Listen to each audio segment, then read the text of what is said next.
More than half our hospitals are in real financial trouble. It's heartbreaking for rural hospitals who know if they go, there's no replacement. Left-leaning economists question whether Colorado's oil and gas industry really drives that much of our economy. So we accidentally reunited some people with their lost Southwest bags, and it's wild. Even after ruining their Christmas, some people can't quit that airline. I still am a loyal Southwest stan. And Carvana is not pleased that we pointed out the pointlessness of an empty 8-story car vending machine sitting on prime property in Denver.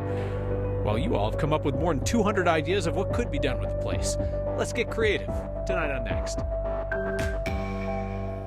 Hospitals across Colorado are facing major money problems. Colorado Hospital Association said more than half can't make ends meet. Financial Outlook had a hospital leader in rural Colorado straight up in tears. Here's Nusha Roy. The numbers aren't looking good, with rising costs for staff and medical supplies, COVID relief dollars drying up, coupled with inflation, and the Colorado Hospital Association said more than half of the hospitals in Colorado are operating with unsustainable margins. And that puts at risk, right, the continuing high quality and accessible care. This is particularly painful for smaller and rural hospitals that make up half of the list of facilities struggling.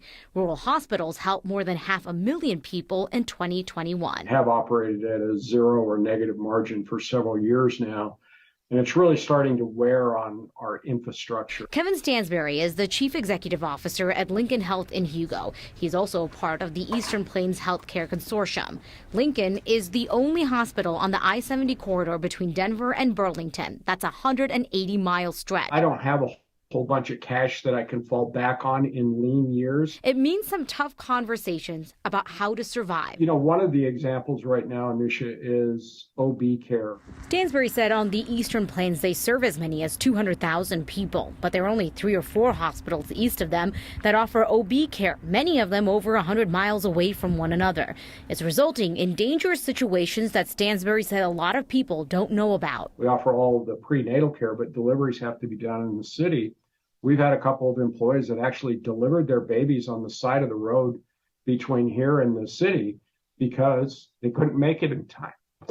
And I get emotional about it, so forgive me, but we've got to do better. We have to do better. But doing better is hard because the financial pressures make expanding services like this virtually impossible. How long can you function with the current situation? We really believe the idea that where you live shouldn't determine if you live. So there will be care here.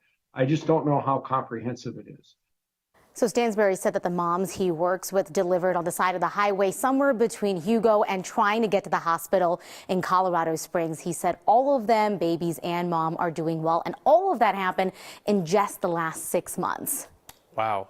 So what does he see as the options at this point? Yeah, I mean, you're seeing hospitals across the state at this point looking at ways to save money. But Stansberry said a really critical part of this is looking at reimbursement rates. It's a big reason why they've been falling behind. He's actually going to be going to state leaders, asking them, can you look at this study, the way that rural hospitals are being paid? Are there ways to invest in our rural hospitals to help them out? Anusha, thank you. Colorado has a complicated relationship with the oil and gas industry. It powers our lives and dirties our air. It provides jobs and it makes some people sick. That's never been in clearer focus with the temporary closure of the state's only major refinery. Suncor refinery in Commerce City may not be back to full operations until March. And while there's a lot of worry about more expensive gas, people living in the shadow of Suncor say the closure is literally a breath of fresh air. The biggest concern of the residents here in Commerce City has been the air quality.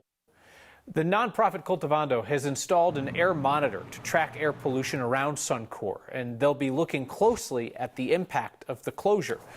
We caught up with Michael Orlando, a petroleum engineer and economist, who says that when it comes to the gas price side of the equation, there's going to be some fluctuations, but he doesn't think it's going to be that extreme. So even based on a simplistic analysis, the most additional cost we can imagine Colorado motorists having to cover would be about 15 to 20 cents per gallon on a statewide basis, based on our statewide consumption. The Colorado oil and gas industry's impact is expected to be a significant topic in the state legislature this year. Legislators are working to meet state and national clean energy goals. So in comes the Colorado Fiscal Institute, which is a left-leaning group, and they say that their numbers show that for most of the state, the industry's environmental costs outweigh the economic benefit. The report really disputes the long-running idea that Colorado as a whole is dependent on the oil and gas industry. Their economists point to census data showing that the oil and gas industry, even if you wrap in supporting industries like transportation and pipeline construction, only account for 1.8% of Colorado's wages and 3.3% of the state's GDP. The report's authors say the industry took a hole in the past few years, but you didn't see that happen to Colorado's economy. It still grew. And it's interesting to see that, like, we kind of made a transition away from it in the last several years because of COVID. So you saw it drop from 5% of the economy to 3.3%.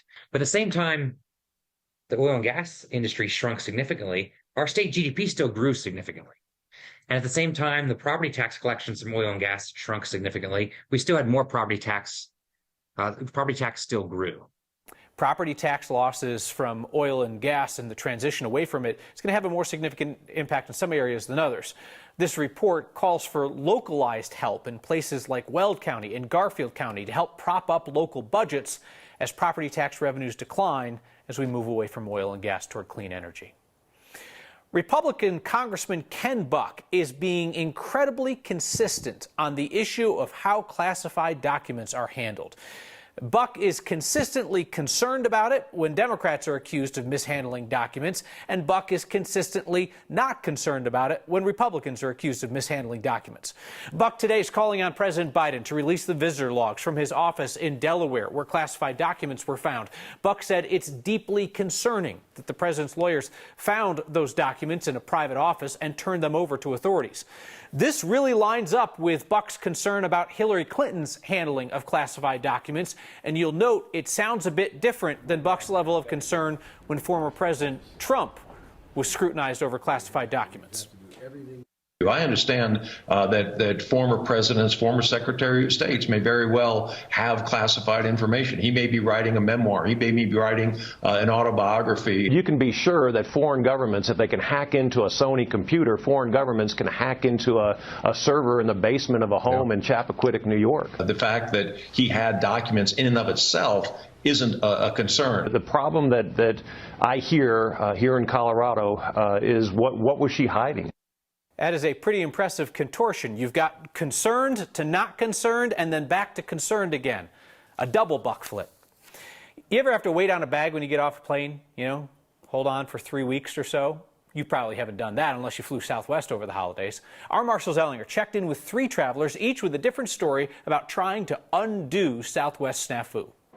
The land of lost luggage looks less lavish. There are a fraction of the number of bags on display like zoo animals near the Southwest Baggage Service Center at DIA. 10 days ago, I recorded video of dozens of bags waiting to be returned to travelers. That included David's bag that was destined for D.C. Days turned into a week, that turned into 2 weeks, and as of Saturday, it'll be 3 weeks. He still does not have his bags back, including the one I saw last Monday. I've been told I should have it by Friday, so we'll keep our fingers crossed. So I basically went on a 11-day vacation without any bags. Kristen Turner just got her bags back after waiting 2 weeks. I saw one of the 2 waiting on January 2nd. I got a call on January 6th, that Friday, that they had my bags at the DIA baggage claim. She has her belongings again, but not compensation for having to find a new way to and from Sarasota, Florida, and all the clothes and necessities she had to buy without having what she packed. $3,700.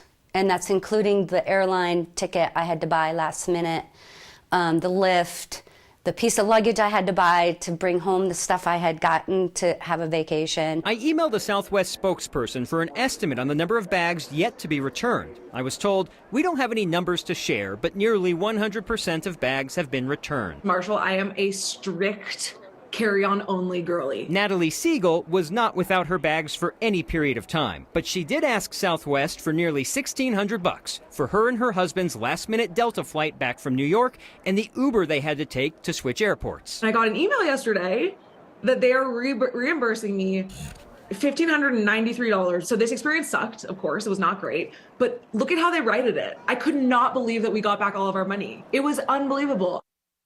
I am a strict carry-on guy. When I asked Southwest if the airline reimbursed for clothes and essentials like Kristen had to buy, I was given the general it's case by case and that they're reimbursing reasonable costs related to operational challenges. But if by reading Natalie's email that she got on her reimbursement, Southwest said they'll cover meals, hotel, alternate transportation, not lost wages, credit card interest, or expenses with handwritten receipts. So I feel like this is like anything else in America, which is like, if you're doing okay in life, this was a pain in the backside, but not a big deal. Whereas if you're living on the margins in life and you would splurge to take this holiday trip, you're still likely incurring significant costs yourself. Kristen told me she saw someone in their teens when she was like laying over in Dallas, go to her knees and start crying, assuming like maybe she can't afford being stuck at the airport for 3 or 4 days. She saw someone older who probably she assumed didn't know, like, get on your app right now and start trying to get other things. Like, it just, for people who had lived day by day,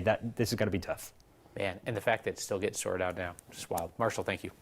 $2 million going towards projects handpicked by Denver's residents. I've always liked to be a part of what goes on in my community so I can know what's going on. An experimental budgeting program gives voters the power over specific fixes. A bike team is coming back from tragedy, trying to make biking accessible for all.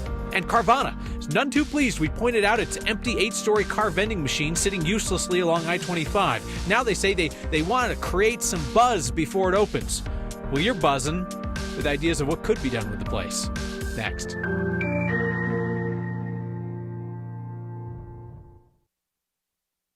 We've talked about Denver's experiment with participatory budgeting. I practiced it 3 times in the commercial break, and I still fell on my face. Participatory budgeting. Citizens make suggestions on which projects to fund, and then people vote. It's participatory budgeting. Nailed it. 2 ideas that were brought up here on this show actually made the cut.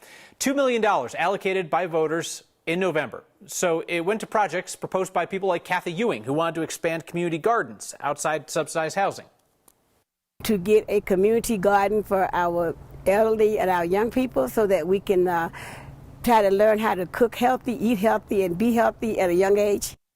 That got picked for participatory budgeting, $175,000 for that community garden project. Another $400,000 will be used to widen sidewalks outside housing for people with disabilities and senior citizens. That was an idea submitted by one of the residents there, Phyllis Mack. When I ride in my scooter chair, I have to go out in the street, and it's very dangerous. Voters chose 9 projects out of 23, including 2 causes that you have also previously supported with your Word of Thanks donations: tiny home construction and shower trailers for people experiencing homelessness. The city will start on those projects this year, and the city has already approved a 2nd year of funding for participatory budgeting.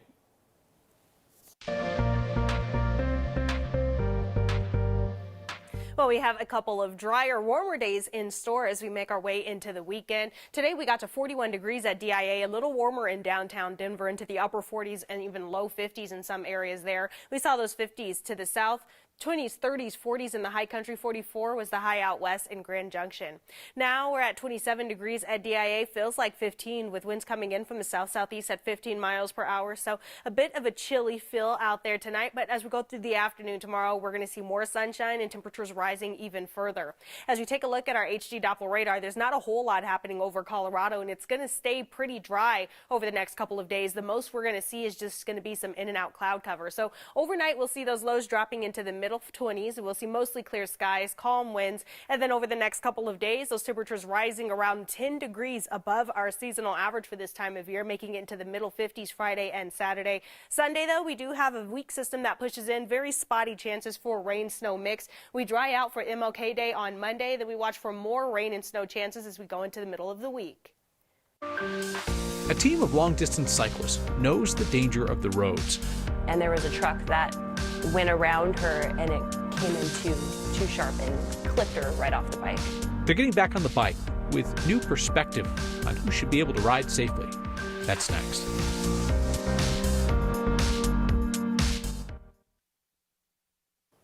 Love, Sweat and Gears is a nonprofit cycling team whose women do extraordinary things, like biking across the country.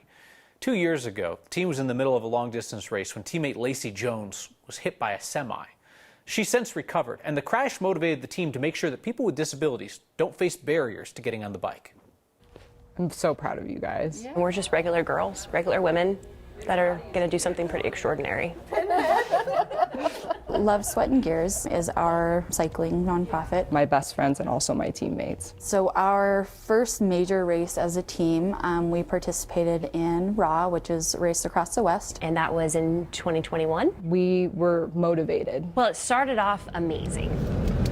The race started with really amazing momentum. You can tell we were all really fired up. On the morning of the second day, things changed, unfortunately. And we were informed at around 7 a.m. that Lacey had been struck by a semi-truck. And it came in too sharp and clipped her right off the bike. I don't remember the specific impact, but I was in an extreme amount of pain. I knew something was wrong with my lower back. I was airlifted to a hospital in Phoenix. The toughest part is knowing that she didn't want us to stop because of this. You know, following a lot of rehab, a lot of hard work, yes, I was able to get back on a bike. The accident set a different motivation for our team, and that motivation is to overcome adversity. Every race, we partner with another nonprofit, and we've selected Adaptive Adventures. You know, if my injury was just slightly different, slightly worse, I would have been going to them, asking them, help me, like, how can I get back on a bike? Our hope is to show that ordinary women can do extraordinary things. You can overcome adversity. You can defy the odds. Anything's possible. And they just keep rolling. This June, the team will join the Race Across America from California to Maryland. So you loved last night's story about the empty Carvana building sitting on some prime real estate at I-25 in Evans. 8 stories of nothing, doing nothing for all the world to see. You sent in more than 200 ideas of what to do with the building if Carvana's business model keeps collapsing and it never opens. I'll tell you who did not love last night's story. Carvana. Their public relations team contacted us today to insist they do have an opening date. You just don't know her. She goes to a different school. No, for real. The company insists that the 96% free fall in its stock price will not keep them from opening this new location and filling the 8-story glass box with cars that you'll be able to see from your car. Won't that be cool and special? But on the off chance that Carvana goes the way of Blockbuster and Borders books, it's a good thing that you all have so many ideas for the property. By far, the 2 most popular ideas you had for that empty Carvana tower are affordable housing or an urban garden. But I like Mike and Becky's idea to make it into offices for politicians. Talk about transparency, Becky said. Mariah was thinking an 8-story nightclub, different music on each floor. Forrester figured giant ball pit. Gary and Eric were thinking indoor skydiving. Todd and Mike said an aquarium. And Levi thought it should be a topless bar. Levi, don't be a dirty duck. Levi, I'm disappointed in you. Your feedback is next. Feedback's hot tonight. Brad wanted us to thank Marshall for the follow-up reporting on Southwest Airlines. He says you don't see that all the time. What a great idea of what to do with the enormous Carvana glass box from Betty, who emailed in tonight to say, add 1 large truckload of popcorn to the building on a hot day and Jiffy Pop Central. I like that one. That would also probably be the problem with the greenhouse. Probably get pretty toasty in there. Feedback on my inability to say participatory budgeting on TV. Encouragement from a speech pathologist named Mary Lou said, bravo, you got it. And a challenge from a retired Marine. Eric Himmler says, say it 5 times in a row. Participatory budgeting, participatory budgeting, participatory budgeting, participatory budgeting.